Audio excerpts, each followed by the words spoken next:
বাংলাদেশের সিরাজগঞ্জে রবীন্দ্রনাথ ঠাকুরের পৈতৃক ভিটে ভাঙচুরের ঘটনায় গভীর ক্ষোভ প্রকাশ করলেন মুখ্যমন্ত্রী মমতা বন্দ্যোপাধ্যায়। এই ঘটনা নিয়ে ভারতের প্রধানমন্ত্রী নরেন্দ্র মোদীর উদ্দেশ্যে একটি চিঠি লিখে দ্রুত পদক্ষেপ গ্রহণের অনুরোধ করেছেন।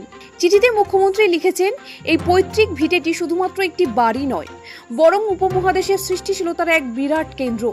এখানেই একাধিকবার এসেছেন কবি স্বয়ং। তার অনেক অমর সৃষ্ট এই স্থানেই রচিত হয়েছে। এই বাড়ির সঙ্গে কবির সৃষ্টিশীলতার নিবিড় সম্পর্ক রয়েছে। এই বর্বরচিত ঘটনায় শুধু ঐতিহাসিক সম্পত্তি নয়, বাঙালির জাতীয় গর্ব ও সাংস্কৃতিক ঐতিহ্যের উপরও আঘাত এসেছে বলে মন্তব্য করেছেন মুখ্যমন্ত্রী। তার কথায় এটি সকলের অনুভূতির উপর, অমূল্য ঐতিহ্যের উপর এবং ইতিহাসের গর্বের উপর এক নিকৃষ্ট হামলা। মমতা বন্দ্যোপাধ্যায় স্মরণ করিয়ে দেন কিভাবে রবীন্দ্রনাথ ঠাকুর স্বদেশী আন্দোলনের সময় বাংলা ভাগের বিরোধিতা করে তার কণ্ঠ তুলেছিলেন। এই আঘাত গোটা বাঙালি সমাজের কাছে এক যন্ত্রণার বিষয় বলে মনে করেন তিনি। চিঠিতে প্রধানমন্ত্রীকে উদ্দেশ্য করে মুখ্যমন্ত্রী লিখেছেন, এই ঘটনায় যারা দায়ী তাদের দ্রুত বিচারের আওতায় আনতে যেন বাংলাদেশ সরকারের সঙ্গে জোরালোভাবে আলোচনা করা হয়। পাশাপাশি ভবিষ্যতে যাতে এরকম ঘটনা না ঘটে সেজন্য আন্তর্জাতিক স্তরে কড়া প্রতিবাদ জানানোর কথাও বলেন তিনি।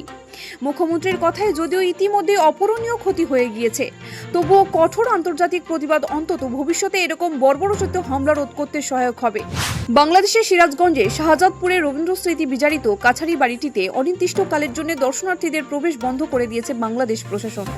তবে বাংলাদেশ সরকারের প্রত্নতত্ত্ব বিভাগের অধিগৃহীত ওই বাড়িটিতে তার আগেই ব্যাপক ভাঙচুর করা হয়েছে। বেশ কিছু মূল্যবান জিনিসপত্রের ক্ষতি হয়েছে। স্থানীয় কিছু মানুষ এই হামলার ঘটনায় যুক্ত বলে মনে করা হচ্ছে।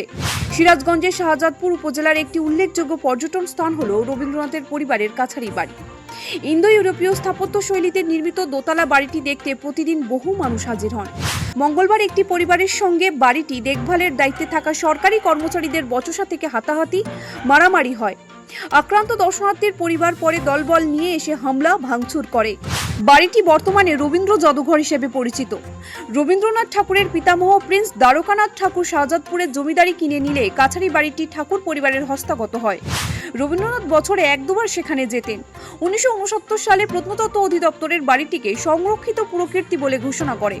জানা গিয়েছে বাড়ির মধ্যে থাকা অডিটোরিয়ামেও ভাঙচুর করা হয়। তাতে বেশ কিছু মূল্যবান জিনিসপত্রেরও ক্ষতি হয়েছে। প্রশ্ন উঠছে প্রশাসনের ভূমিকা নিয়েও। এত বড় অশান্তির সময় পুলিশ কোথায় ছিল?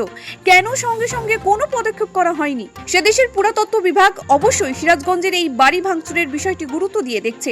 3 সদস্যের একটি তদন্ত কমিটি গঠন করে শুরু হয়েছে তদন্ত। হামলার জেরে আপাতত দর্শকদের জন্য বন্ধ থাকবে কাছারি বাড়ি। ব্যুরো রিপোর্ট, সময়, কলকাতা।